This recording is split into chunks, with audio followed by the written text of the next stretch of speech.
صلوات الله تباركه ملأ الدنيا بالأمن. Assalamualaikum warahmatullahi wabarakatuh. Waalaikumsalam warahmatullahi wabarakatuh. Sebelum kita memulai pembelajaran pada hari ini, kita sama-sama berdoa. Pada kedua kelasnya silakan. Siap berangkat. Bismillahirrahmanirrahim. Alhamdulillahi rabbil alamin. Ar-Rahmanirrahim.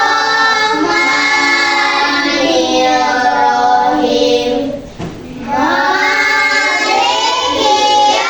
yaumiddin. Iyyaka na'budu wa iyyaka nasta'in. Ihdinas siratal mustaqim. Siratal ladzina an'amta 'alaihim ghairil maghdubi 'alaihim waladdallin. Amin. Rabbi zidni ilman warzuqni fahman. Amin. Baiklah, saya Pak absen dulu ya. Ahmad Fadila, Hadir Pak. Keisha, Iya. Zaki, Akila, Ezir, Hadir. Jennifer, Anissa. Siapa ya? Rehana. Rehana. Regana.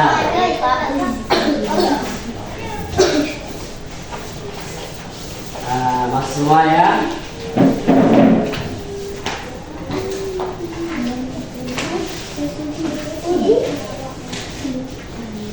Baik anak sekalian, minggu kemarin kita sudah belajar mengenai mari kita belajar ikhlas ya, tentang keikhlasan.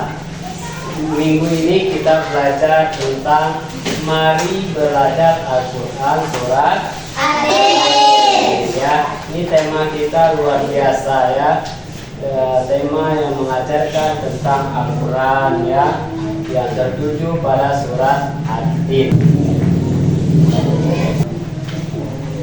Nah, di sini anak sekalian, seperti yang di buku kalian itu ada tentang mengetahui pengantar dari surat Ad-Din ya.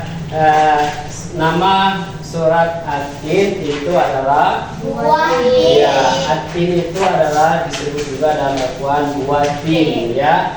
Sedangkan dalam surat ke-95 dalam Al-Quran jumlah ayatnya ada berapa? 8 ayat.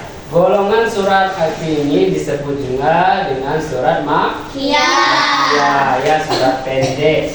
Makna utama surat ini berbicara tentang keindahan ciptaan manusia, pentingnya keimanan dan penghakiman Allah yang adil ya.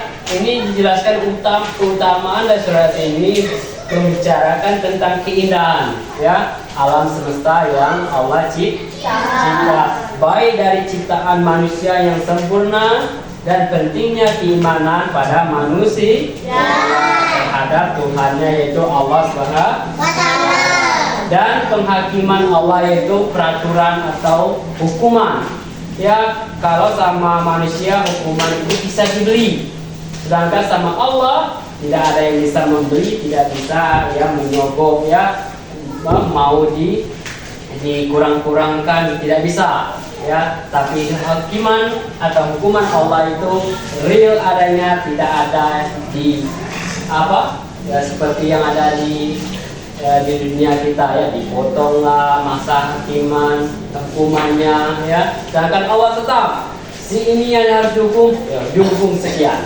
ya. Itulah keadilan yang Allah berikan kepada kita. Paham tentang pengantar surat ini? Paham. Baik anak-anak sekalian, sesuai di layar kalian maupun di buku kalian, catatan kalian itu terdapat teks dan terjemahan dalam surat At-Tin ya. Coba dilihat di dalam bukunya, yaitu ayat pertama, yaitu yang berbunyi apa?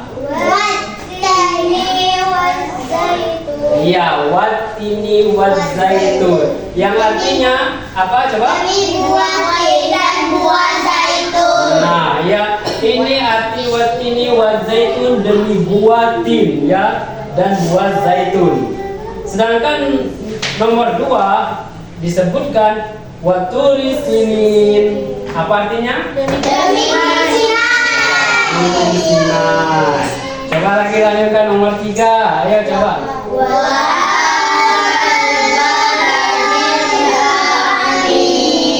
Artinya?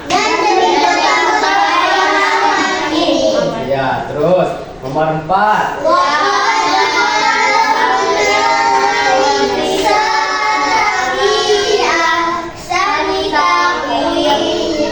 Artinya apa coba?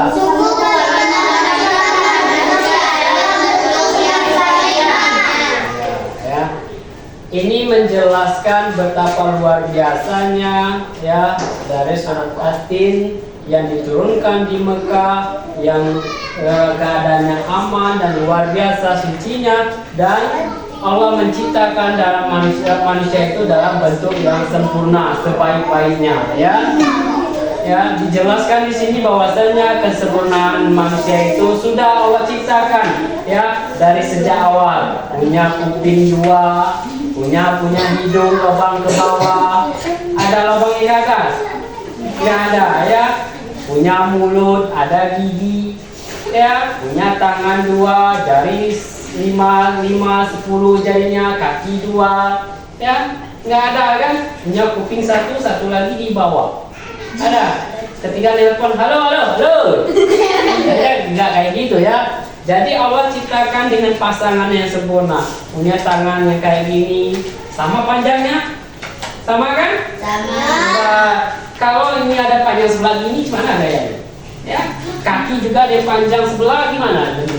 Kecil aja, ya. Jadi Allah ciptakan kesempurnaan itu kepada kita ya, untuk kita syukuri ya. Punya rambut yang indah, punya alis yang luar biasa, jangan dicukur ya. Itu pemberian Allah, nggak boleh dimodif ya. Dicukurlah, udah tuh rambut yang udah hitam diwarna putih kan ya, diwarna hijau, merah kuning hijau ya. Ada ini tercopok sini warna kuning ya, seperti air dia yang di air kan. Tahu kan? Nah, jadi inilah kita diberitahukan dalam surat At-Tin ya, sesungguhnya Allah itu menciptakan kita dengan sebaik-baiknya ya. Sama-sama kita baca. Yang kelima apa?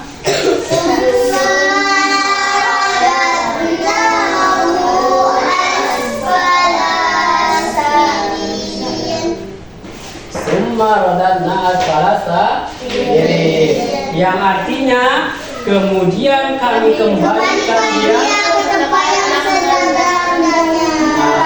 Nah, ketika kita tidak bersyukuri atas nikmat Allah, maka tempat yang layak kepada umatnya, kepada hambanya ya, itu akan tenggelam dalam neraka yang paling rendah ya. Berarti kita terhina di hadapan Allah. Lebih enak kita hina di hadapan manusia, tapi tidak hina di hadapan Allah ya. Kita selalu mensyukuri nikmat Allah. Dikasih jajan sekian, alhamdulillah kita syukur.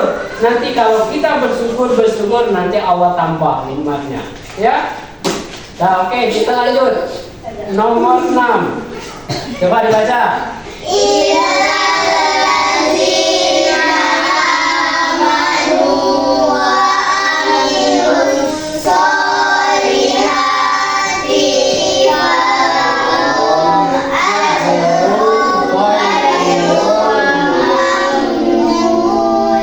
Ya, ya. Artinya kecuali orang-orang yang beriman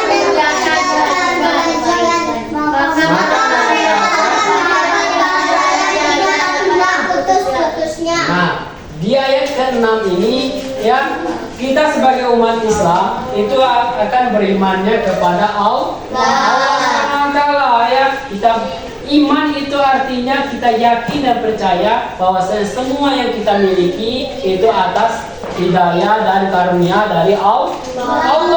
Punya umur itu yang beri Allah.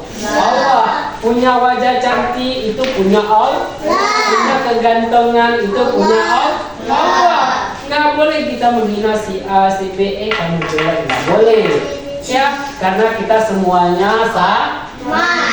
Allah, di hadapan Allah kita nggak dipandang dari ganteng, kaya, miskin, cantik, enggak, kurus, gendut, tinggi, enggak. Tapi Allah melihat hati kita, ya, hati dan ketulusan kita dan ikhlas kita, ya, menyembah kepada Allah, ya. Nah, ketika kita mensyukuri semua nikmatnya, maka pahala yang tidak akan terputus-putus. Misalkan, ya, Anissa memberikan uang 1.000 kepada temannya atau saudara se-Islam. Ketika lewat di lampu merah, ada orang nggak mampu, minta-minta, belum makan, badannya kurus kering, ya, baju copang cantik. Melihat keadaan tersebut, Anissa memiliki hati yang tulus, berikanlah walaupun 1.000. Di hadapan Allah 1.000 itu bisa berlipat ganda pahalanya. Ya, kenapa? Dia berikan yang sesuatu yang bermanfaat untuk isi perutnya, maka itu akan menjadi darah dagingnya dan pahalanya selalu mengalir kepada Nisa. Sama juga kalian ke masjid, masukkan uang receh 500 misalkan di apa ini? Kota amal masjid, keting-ting bunyinya. Ya, sesuatu yang ikhlas, ya, didasarkan keikhlasan, maka itu lebih baik daripada kita membawa ngasih uang berjuta-juta tapi kita minta dipuji manusia. Maka semua pahala sedekahnya tidak Allah terima. Lebih baik kita memasukkan atau sedekah uang 1.000, 5.000 daripada berjuta-juta tapi minta dipuji. Ya, assalamualaikum warahmatullahi wabarakatuh, kata orang masjid. Ya, ini ada sedekah atau wakaf dari si Fadil. Dia meminta diumumkan bahwasanya dia memberi 1 juta. Itu nggak boleh. Ya, berarti kita minta orang itu tahu bahwasanya kita itu sedekah 1 juta. Itu namanya riya, ya, sombong. Gak boleh. Misalkan, Pak, gimana kalau nggak mau kita diketahui orang, kasih aja 1 juta. Nanti kalau orang-orang masjid ngomong, dikasih tahu nggak namanya, nggak usah, hamba Allah ada. Tapi Allah tahu siapa yang memberikan, yang sedekahnya Allah lebih tahu, walaupun orang nggak tahu. Itulah keikhlasan yang sempurna. Daripada berjuta-juta kita kasih, kita minta orang tahu galau. Berarti itu namanya minta diketahui orang, minta dipuji. Nah, itu haram hukumnya, ya. Ya, mengambil hak yang bukan hak kita, itu bukan hak kita, ya. Sedangkan orang datang ke masjid, masukkan. Itu tujuannya sedekah untuk pembangunan masjid, untuk bahan-bahannya di masjid. Dirampok orang, dicuri orang. Maka apapun yang dimakan ketika dia mencuri masuk ke dalam perutnya, itu nanti semua yang mengalir ke badannya, darahnya itu haram semua. Tidak akan masuk surga, apalagi ngambil uang kotak amal, dosa dapat.